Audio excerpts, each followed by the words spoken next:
So I'm just going to read a couple of poems from this new book, The Tranquilized Tongue. They're mostly really fairly short poems, and they all have kind of a more or less similar pattern to them that varies over the course of the book. So I'll just read around in it a little bit.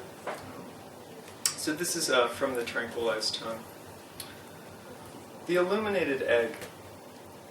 The word moon assembled its intestines inside the king's saliva. The letters cried. The birth of each letter contained 100 films. The merged nerves dropped to the ground.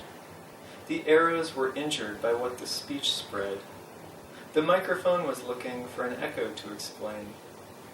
The picture of the burst tongue offended the crowd. The birth cloud reddened between rains. The city's moan drowned underneath the first growls. The voice atomized the line between the children's clinging hands. The profane octave. The moan designed a frequency for soothing aching pumas. The bees blended their beliefs. The blurted heap boiled. The tiny mouth of a green bird created a long pause. The lost signal beaconed back.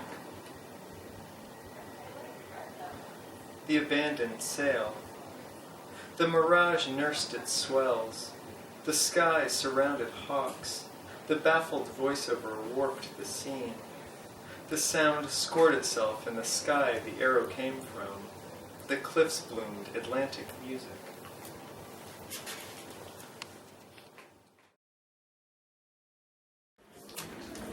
And I'm not going to tell you anything about this one.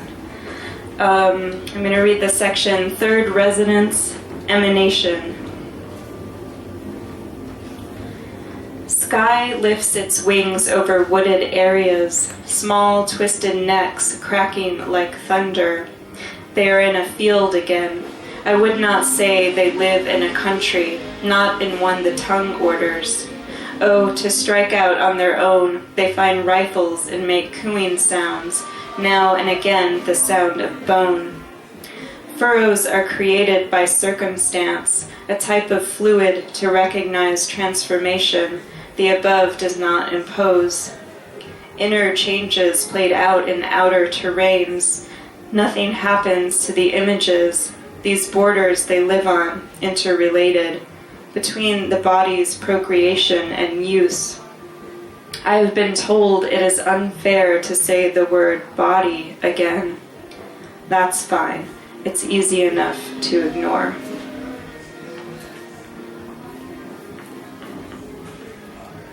This is the answer of their second crossing. I am legal. I line the furrows. I see the white men with their guns. I feel I am one of them. I shake out my wrinkles. I shake out my headdress. I shake out strong entanglements to which I am bound. I hunt personal narratives caught between criminality and hunger. I do not speak for Bridges or Minnesota. I give directions to the windmills. I become myself. I feel myself crossing over the river. The river has a dark face, much darker than the sea. The river remembers, living resembles it, that spring is growing, composed of many songs. My windows and my doors are open. I can hear how it is turning into evening. It is comprehensible that they are becoming clearer. Separate spots here and there gather. Not even the smallest thing touches anymore. They say song is growing muffled in the storm. They tell you something large, like the first arrival of a deer with human lips. Speak up. You are expanding with all the rest.